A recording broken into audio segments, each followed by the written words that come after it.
Pesan Marsha untuk anggota dewan dan pemimpin yang sekarang sedang memimpin, satu-satunya tuh kita harus jujur. Jujur, jangan suap-suap. Emang Jangan sebelumnya gimana? Nggak jujur? tahu-tahu aja lah. Oke. Karena kita dipilih, jadi kita harus memberikan yang terbaik pada orang-orang yang telah memberikan kita kepercayaan.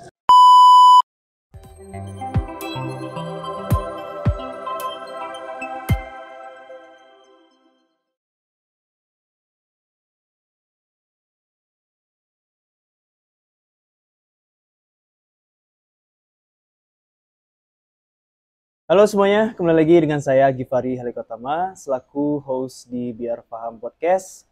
Ini saya mengundang anak muda kreatif, anak muda berani, Kak Marsha. Ya, nama lengkapnya siapa? Marsha Asmi Azara. Marsha Asmi Azara.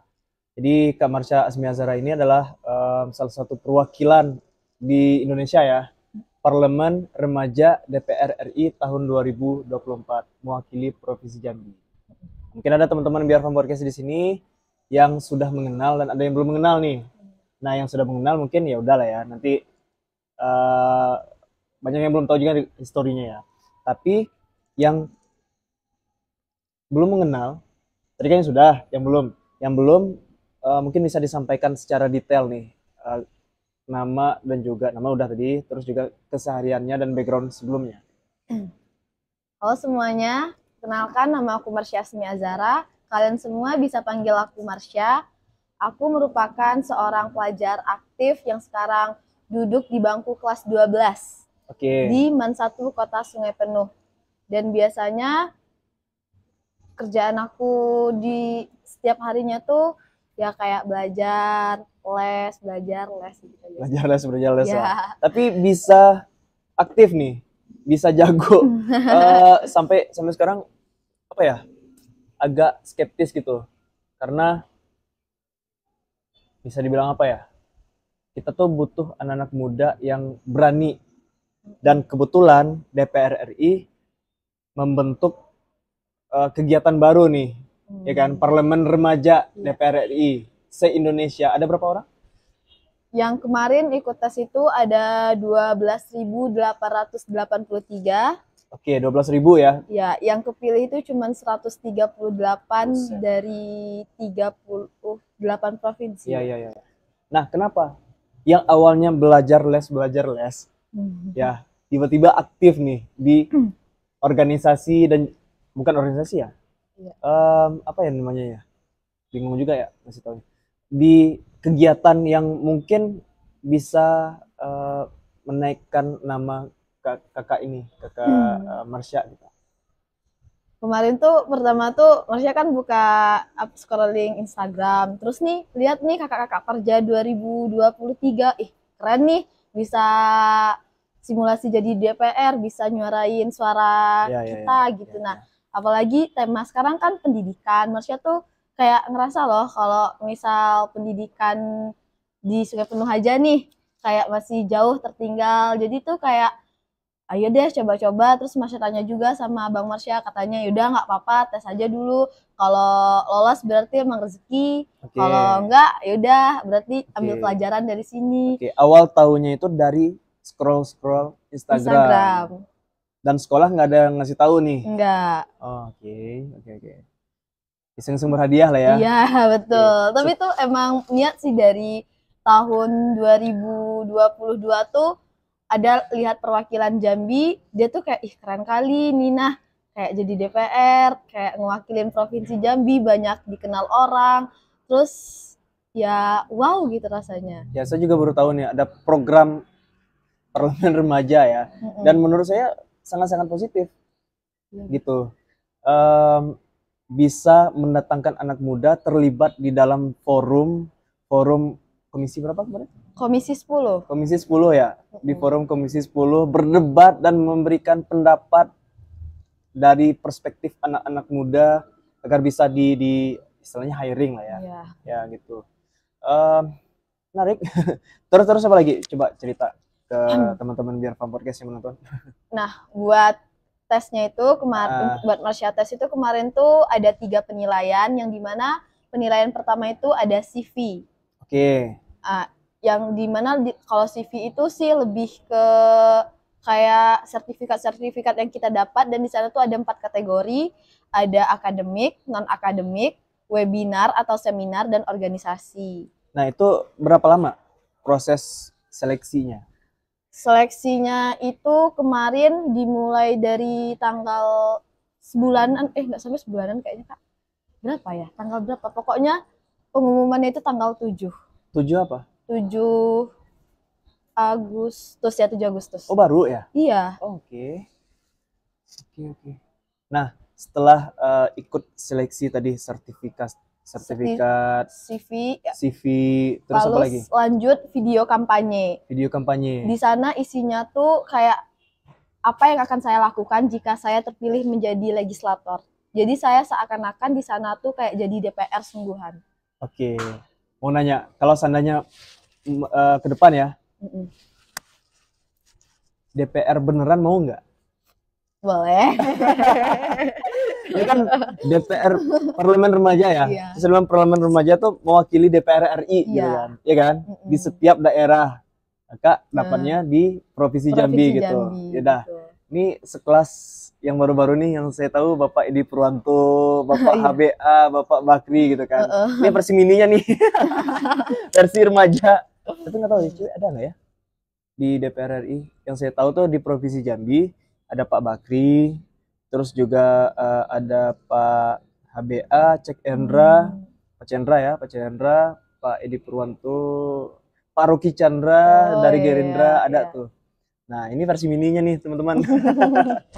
Tapi nggak apa-apa, pengalaman ya. Iya, betul. Nah, setelah itu mungkin bisa diceritain ke teman-teman lagi. Setelah pembuatan video kampanye, dilanjut dengan pembuatan esai.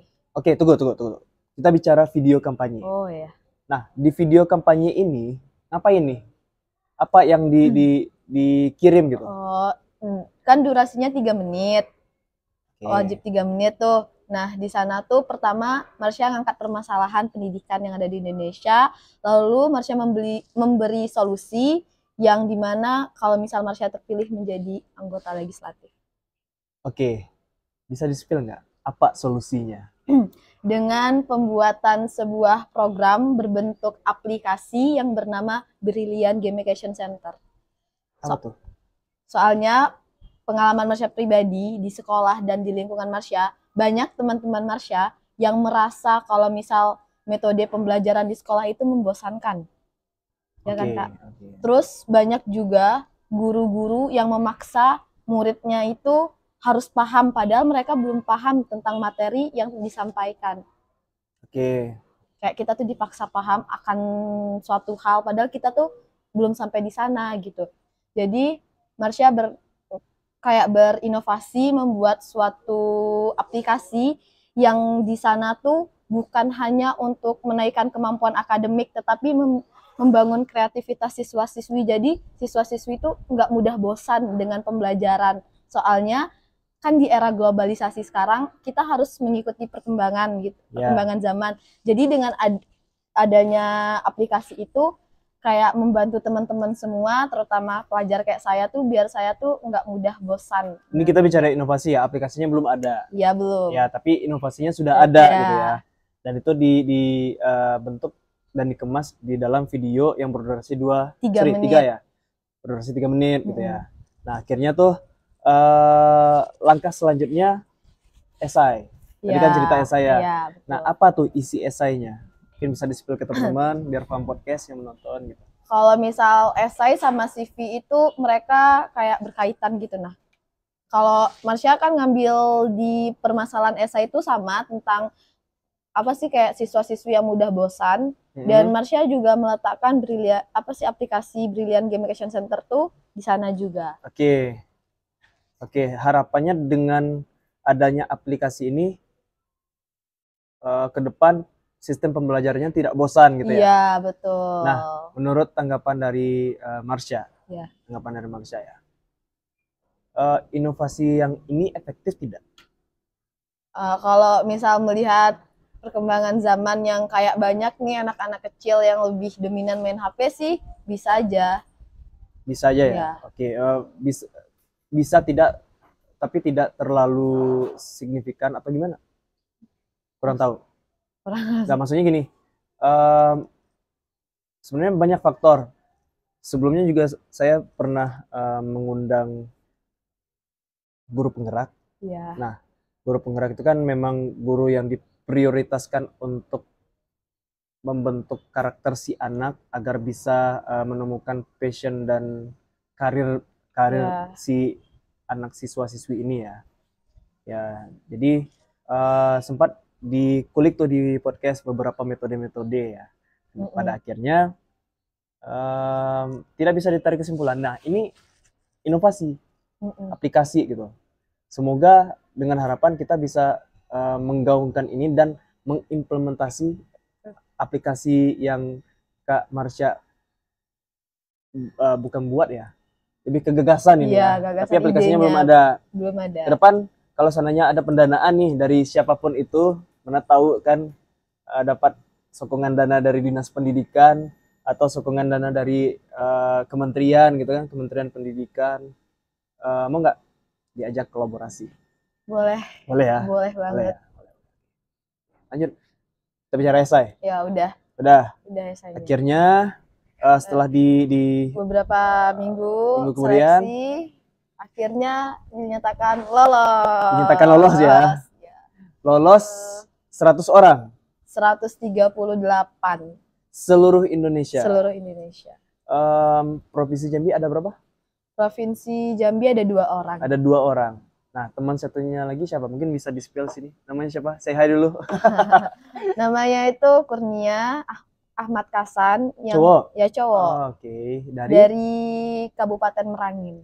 Dari Kabupaten Merangin. Satu Merangin, satu Sungai Penuh. Wow. Setelah itu, gimana nih? Coba ceritain sama abang, sama teman-teman Biar Fun Podcast, perjalanannya ke kantor Senayan. Aduh, seru nih. Coba. Jadi pertama tuh Marsha dari Kerinci ke Jambi itu diantarin sama orang tua. Oke. Terus dari Jambi ke Jakarta itu naik pesawat. Udah terbang, dijemput sama kakak panitia, langsung pergi ke Bogor, Cikopo, Wisma DPR RI-nya. Oke, nginepnya di sana? Ya, selama 3 hari. Setelah 3 hari kami rapat di sana, kami lanjut dipindahkan ke gedung DPR RI di Jakarta. Oke, yang di Senayannya? Ya. Oke. Nginapnya di Cikopo? Ya. Terus dipindahin ke? Gedung di Art Hotel. Di Art Hotel, ya. Oke. Nah, kita nggak bicara penginapannya ya. Ya. Nah, pengalaman apa nih yang didapetin di sana? Coba experience-nya gimana nih? Jadi guys, kalian di sana tuh bakal ngerasa jadi DPR sungguhan. Kalian akan bersimulasi di sana dan kalian akan debat dengan teman-teman kalian yang dari provinsi-provinsi daerah-daerah lain tentang pendidikan yang ada di Indonesia. Oke, di Komisi 10. Di Komisi 10. Oke. Dari anggota dewannya sendiri ada nggak hadir? Ada sekjennya. Sekjennya? Ya. Sekjen DPR? Iya, betul. RI, siapa tuh namanya? Bapak. Lupa. Oke, nanti kita spill ya di sini ya, Bapak siapa ya. Oke, Sekjen DPR RI hadir di lokasi gitu ya. Terus memantau perdebatan kalian nih. Nah, dari perdebatan ini nih, apa nih yang dimunculkan? Isu-isu apa nih yang mungkin bisa di-spill ke teman-teman dan bisa dibagikan ke teman-teman Biar Fun Podcast? Nah, jadi waktu itu kami membahas 3 masalah. Ya, yang dimana pertama itu kami membahas tentang masalah kurikulum, yang kedua masalah tentang sertifikasi guru, dan yang ketiga masalah uang UKT. Yang dimana pertama itu kami melakukan rapat fraksi, yang anggota fraksinya itu sudah ditentukan sama panitia. Oke. Di situ di fraksi saya sendiri, kami setuju bahwa UKT itu uang UKT atau dana UKT itu dari dana APBN atau pemerintah dan juga masyarakat. Dan yang kedua, kami setuju kalau misal masalah apa UKT, UKT, terus sertifikasi guru, sertifikasi guru sama satu lagi kurikulum. kurikulum kami Ya. setuju kalau misal kurikulum itu mengikuti zaman. Akan tetapi kami terdapat perbedaan pendapat nih dengan teman-teman fraksi lain tentang masalah sertifikasi guru. Ada teman-teman yang beranggapan kalau sertifikasi guru itu nggak perlu, sedangkan ada juga teman-teman kami sama saya sendiri beranggapan kalau sertifikasi guru itu perlu. Dan di akhirnya kami membawa itu ke RDPU atau rapat dengar pendapat umum, yang di sana mendatangkan guru-guru besar, salah satunya dosen yang berasal dari Universitas Pendidikan Indonesia Bandung. Oke. Nah, kita berdebat nih. Ya. Gak apa ya, karena bukan untuk menguji layak atau tidaknya, tapi kita membahas tentang isu yang menurut saya isu 3 ini isu yang penting nih untuk kemajuan bangsa. Iya, betul. Dan lagian kita tahu ke depan Indonesia itu akan menuju ke bisa dibilang Indonesia emas di tahun 2045. Saya anggapannya gini, kita bicara yang pertama dulu, topik mengenai kurikulum.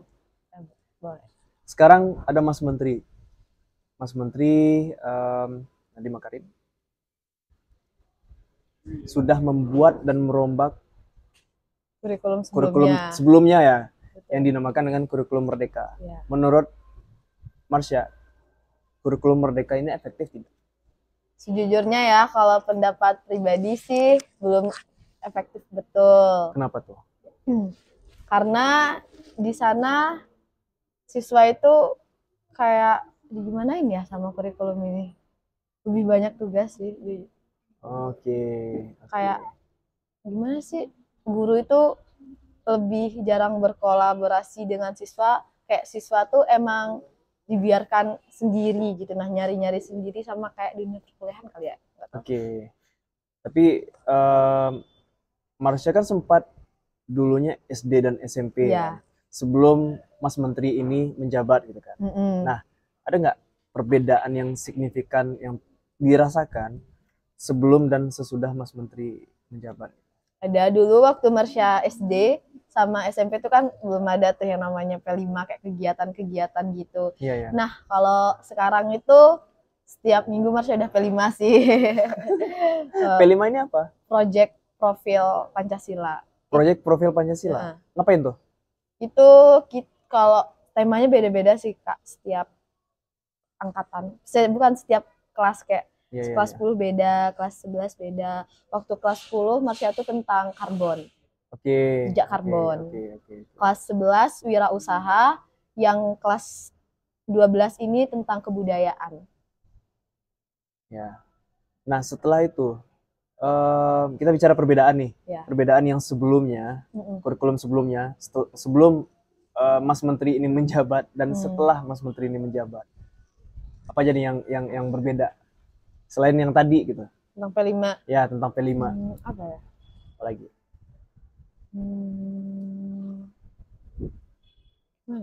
Gimana? Kalau Abang ya, yang Abang rasain dulu lebih fleksibel. Yang dulunya jam sekian udah pulang sekolah sampai jam sekian, sekarang diperketat dan ada ekstrakurikulernya lebih di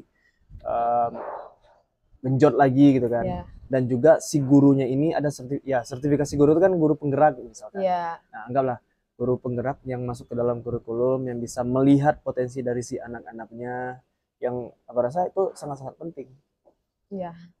Karena kita tidak bisa membedakan. Gini, di manapun Bang sempat bahas nih di YouTube juga sama guru penggerak, guru itu yang zaman dulunya mereka beranggapan mata pelajaran itu sangat-sangat penting.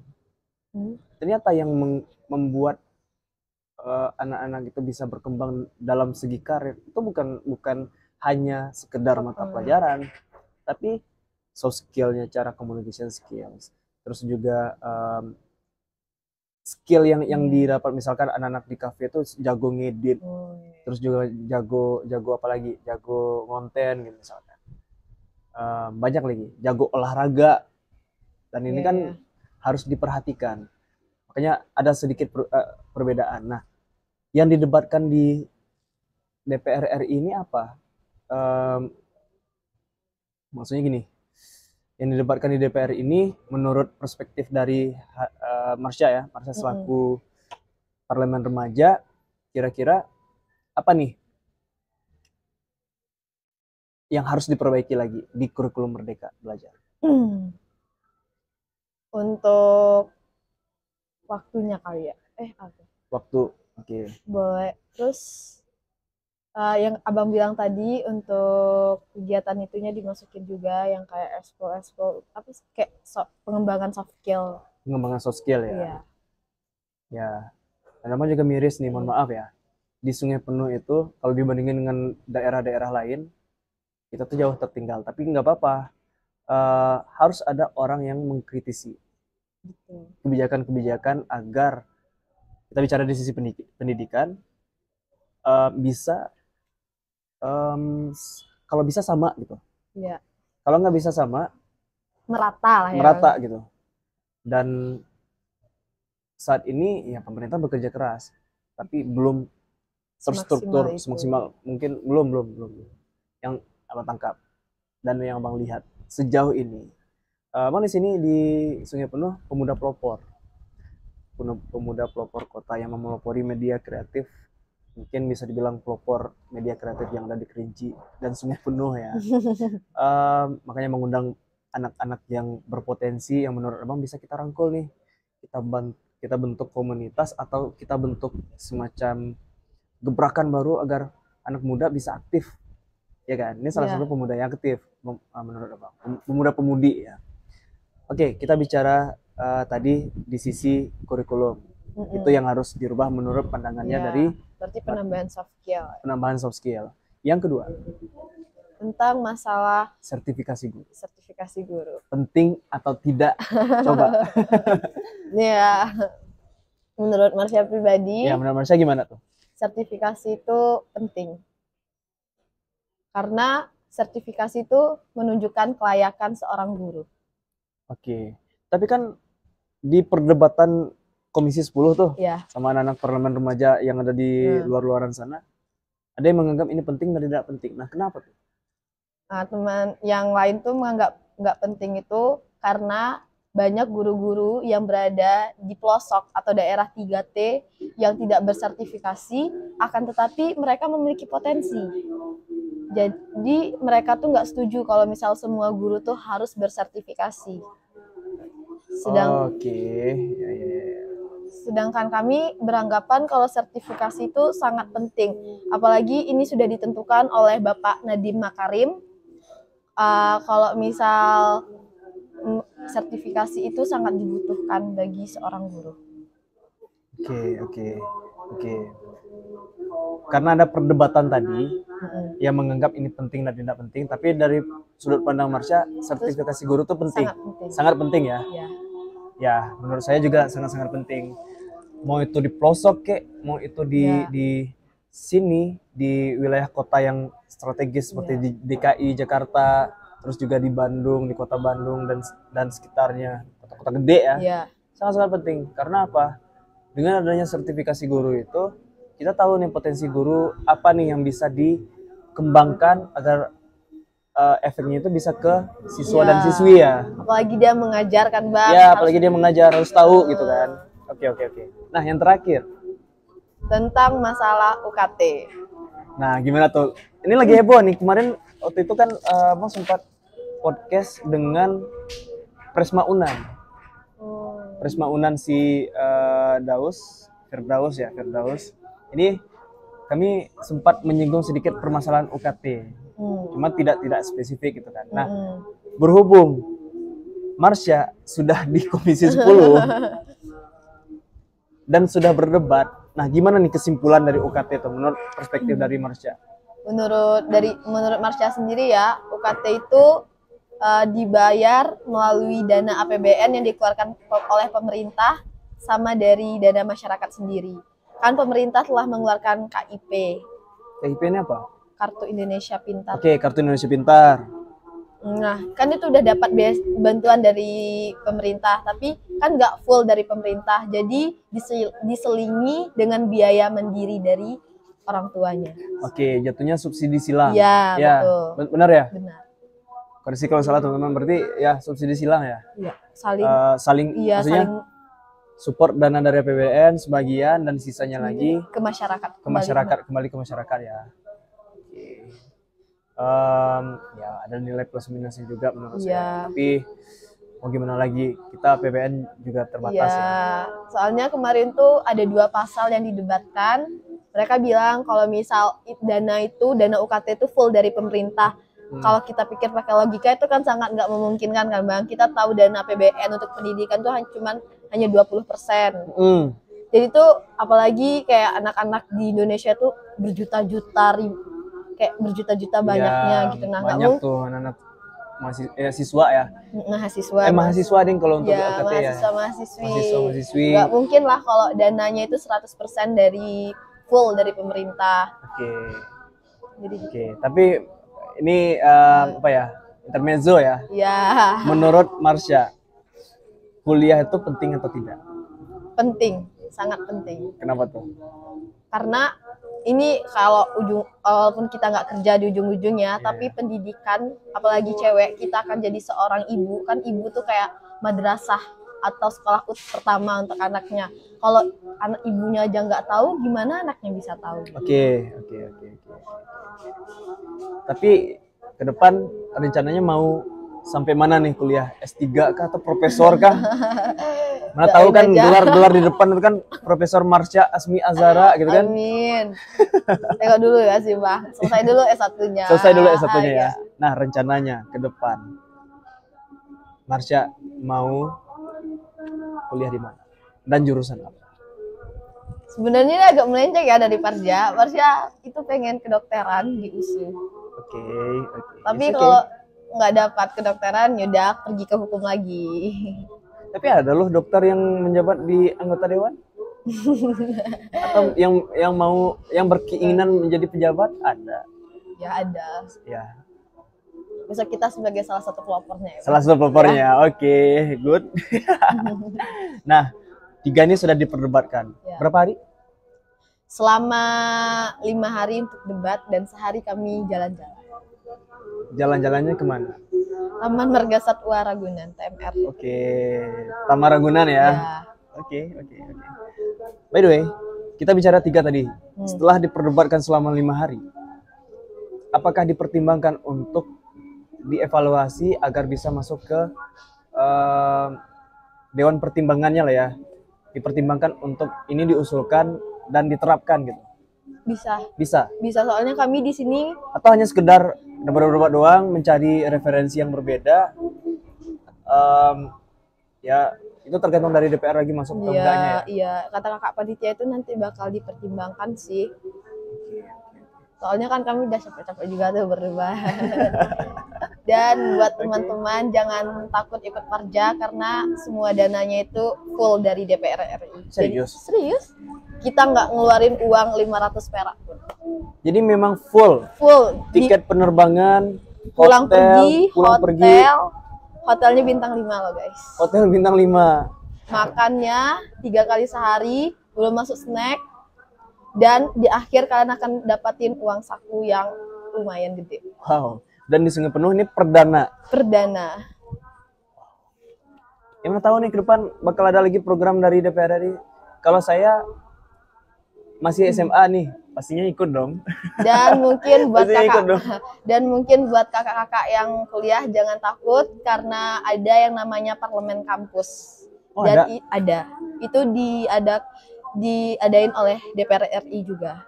Oh, jadi ada parlemen kampus untuk anak-anak kuliahan dan ada parlemen remaja untuk anak-anak SMA. Tapi kalau parlemen kampus ini kata kakak panitianya tuh pembahasannya lebih rumit sih. Oke, ya sesuai dengan namanya kan, mahasiswa. Jadi di atas siswa-siswi segala-galanya ya. bukan di atas segala-galanya Iya ya. sih. Di bawah Tuhan, di atas. Oke, oke, good. Lanjut ya. Ya lanjut. Lanjut ya. Nah, abang pengen ke depan tuh ada orang yang kritis di Kerinci Sungai Penuh agar pemudanya bisa aktif dan bisa memberikan solusi untuk pemerintahan yang ada. Tujuannya apa? Baik, satu doang.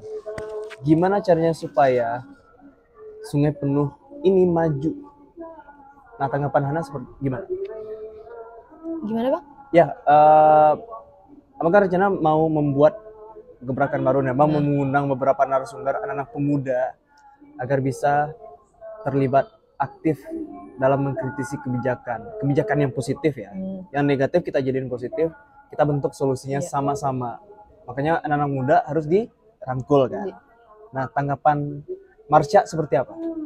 Itu boleh sih kita kayak ngebuat sebuah forum jadinya ya? Ya, buat sebuah forum kah? Atau memang terjun ke lapangan? Atau kita dikasih ya forum diskusi bersama dengan wali kota, ya, kayak atau bersama dengan anggota dewan, ketua gitu. Kebetulan emang banyak kenal pejabat-pejabat dan pejabat-pejabatnya sudah abang undang di podcast gitu. Boleh sih, itu keren. Ya. Jujur, kalau menurut Marsha, kalau misalnya abang berhasil buat sebuah forum dan mengumpulkan muda-mudi yang berpotensi, yang bisa mengkritik tugas pemerintah, itu sangat bagus. Ya, kritik sih menurut abang boleh, tetapi harus didasari dengan analogi, data, statistik, dan juga kita mencoba untuk memberikan solusi. Sebenarnya solusi itu memang pemerintah yang memikirkan, tapi karena kita ingin berkontribusi, kita juga harus menyumbangkan solusi, tapi tetap yang melakukannya tuh eksekutor gitu ya. Kita cuman jadi kayak pengasih ide gitu ya, gagasan ya, walaupun tidak digaji ya. Oke. Nah, apa mau nanya, kita bicara wilayah daerah ya. Menurut Marsha, kebijakan apa nih yang menurut Marsha di wilayah Kerinci, nggak usah Sungai Penuh ya, karena kita di wilayah Sungai Penuh ya, mewakili Sungai Penuh kan ya. Di Sungai Penuh yang kurang dan yang bagus.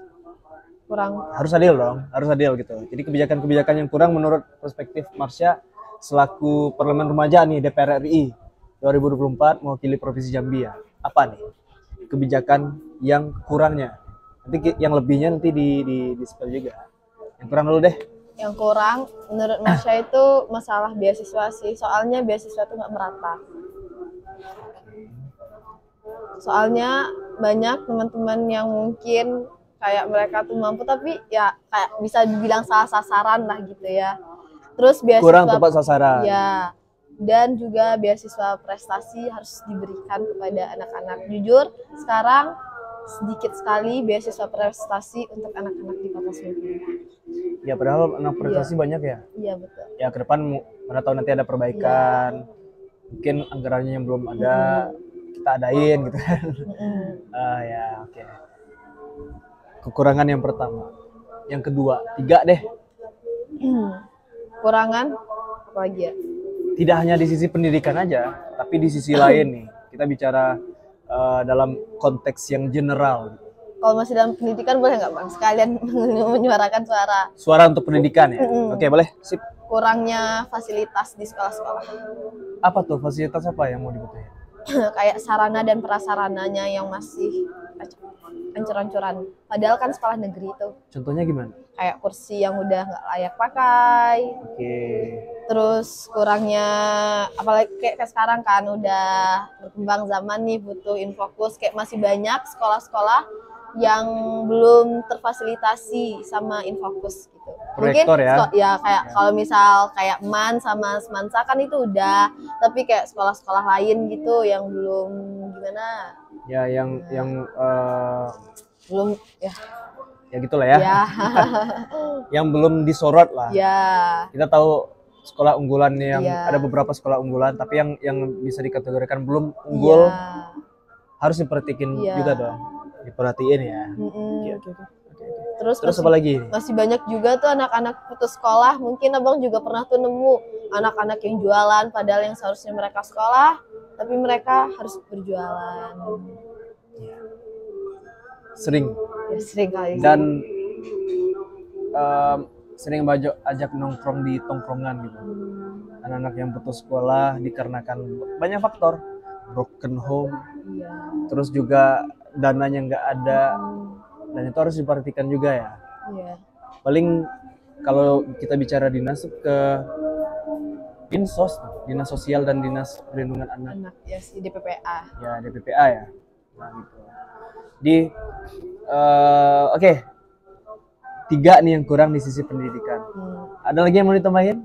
Enggak sih dulu. Enggak. Itu dulu. Jadi memang Marsha ini konsentrasinya memang di bidang pendidikan. Kalau seandainya di bidang-bidang lain belum tertarik. Bidang apa dulu nih bang? Misalkan di bidang lingkungan, Bidang lingkungan. budaya, politik. No. Aduh. Nggak usah. Karena tahun politik kita bicara Jangan. tidak bicara politik. Kalau Di bidang lain gitu. Lingkungan banyak sampah nggak sih? Kita banjir. Oke. Itu seharusnya pemerintah harus melirik itu sampah yang bertebaran. Itu sih. Kalau untuk budaya belum ada. Belum kepikiran mana ya, Iya. belum ngeriset juga ya. Ya nggak ngeriset. Nah, oke. Kita cut dulu nih yang kekurangan dari kebijakan-kebijakan yang ada yang belum terrealisasikan katanya. Nah, kita bicara kelebihan. Nah, mungkin dong selama beberapa periode ini sudah bekerja, ya kan?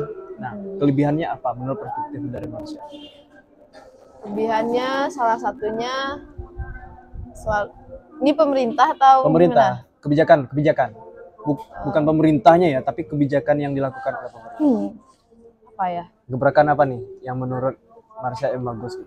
Apa ya? Kurang tahu. Kurang tahu. Apa ya? Yang dirasain sama Marsha deh di sekolah gitu. Dari pelajarannya ini, kayak dari kebijakan kelima atau apa? Bukan. Apa aja nih gebrakan yang menurut tanggapan anak? Karena kita tahu parlemen remaja itu kan kritis. Kita tahu nih harusnya kritis dan melek terhadap isu-isu yang ada ya. Karena perlombaan pasti mereka yang dari pusat menarik Marsha itu karena punya nilai gitu, ya kan? Nah, tanggapan Marsha nih, kebijakan apa yang ada di wilayah Sungai Penuh ini di luar dari sisi pendidikan yang menurut Marsha bagus? Kita tadi gorengan udah nih, yang paling bagus nih. Pembangunan apa nih yang dilihat? Contoh pembangunan infrastruktur apa nih yang Marsha lihat? Taman Merdeka, taman yang di dekat lapangan. Oke, Taman Tugu ya. Iya, Taman Tugu. Terus objek-objek wisata juga bagus dibantu pemerintah. Oke. Yang bagus ya? Iya, itu bagus sih. Yang kurangnya? Yang kurangnya yang ditengok tuh cuman beberapa objek aja ya yang kayak di kata-kata, tapi di tempat-tempat lain tuh masih banyak jalanan yang rusak sih. Karena kalau kita bicara DPR kan lembaga Permusyawaratan rakyat. Ya, rakyat. Di bawah naungannya legislasi. Iya, legislatif. Ya kan? Legislatif itu tujuannya apa? 3 kan? Mengawas, fungsi pengawasan, budgeting, anggaran, ya. Dan satu lagi ya. Oke. Aku juga lupa nih teman-teman. Nah, fungsi pengawasan. Tentunya ketika sudah 5 hari di Senayan, pasti punya nilai itu. Maksudnya punya kapasitas ilmu yang bisa diterapkan ke sini gitu kan. Nah, sebenarnya ini tema Marsha di sana tuh emang full pendidikan Bang. Jadi tuh kami tuh cuman ngebahas pendidikan gitu kan. Oke, good. Tapi nggak apa-apa. Di satu sisi pendidikan kita memang harus diprioritaskan ya, dikarenakan apa? Dikarenakan kita ini kota. Iya, betul. Ya kan? Kalau dulu ini dari saya ya. Kalau dulu kita itu terbentuk dari beberapa desa koto-koto. Dan sekarang udah menjadi kota. Pemikirannya jangan koto-koto lagi. Harus Ya, kota ya. dong. Ya, Nah, betul. salah satu hal yang bisa membangun ini itu dengan apa? Dengan pendidikan. Pendidikan. Jadi bersyukur kita sudah apa ya, melihat potensi-potensi yang ada, salah satunya di Marsha nih selaku Parlemen Remaja DPR RI 2024 ya. Mewakili Provinsi Jambi 2 orang lagi, Merangin dan Kota Sungai Penuh. Mewakili Indonesia loh teman-teman biar podcast. Dan menurut Abang bagus sih. Oke, terakhir. Ada nggak pesan yang ingin disampaikan ke pemimpin-pemimpin kita nih, dewan yang ada di Kota Sungai Penuh? Ya, karena Marsha Parlemen Remaja DPR RI 2024 mewakili Provinsi Jambi. Tentunya udah dapat pengalaman lah di luaran sana yang mungkin bisa dikasih wejangan nih ke DPR yang baru dilantik. Pesan Marsha untuk anggota dewan dan pemimpin yang sekarang sedang memimpin, satu-satunya tuh kita harus jujur. Jujur, jangan suap-suap. Oke. Emang sebelumnya gimana? Nggak jujur? Tahu-tahu aja lah. Oke. Karena kita dipilih, jadi kita harus memberikan yang terbaik pada orang-orang yang telah memberikan kita kepercayaan. Terus kita adil, jangan gara-gara dia keluarga kita, dia yang ditarik. Oke. Nah, kalau untuk wali kota, sekarang kan lagi pemilihan nih. Nah, harapan dari Marsha, wali kota yang bagus itu seperti apa sih ke depan? Yang memikirkan rakyatnya. Yang memikirkan rakyat. Oke, terus apa lagi? Memperhatikan infrastruktur. Oke. Kalau tambahan dari Bang satu. Apa? Yang bisa berkontribusi dan bisa menarik investor datang ke sini. Karena kita tahu Sungai Penuh punya potensi. Seharusnya dengan adanya investor datang ke sini berinvestasi, maka Sungai Penuh ini bisa jadi besar. Ya. Dan gaungannya di awal kan perdagangan dan jasa. Jadi memang apa ya? Memang perdagangan dan jasanya lah yang harus dikuatkan. Bagus. Ya kan? Ya kurang lebih seperti itu teman-teman. Terima kasih Marsha Asmi Azara, Parlemen Remaja DPR RI 2024 mewakili Provinsi Jambi. Sebelumnya terima kasih teman-teman podcast di sini, biar podcast yang menonton di channel YouTube-nya Fori Creative Space. Thank you.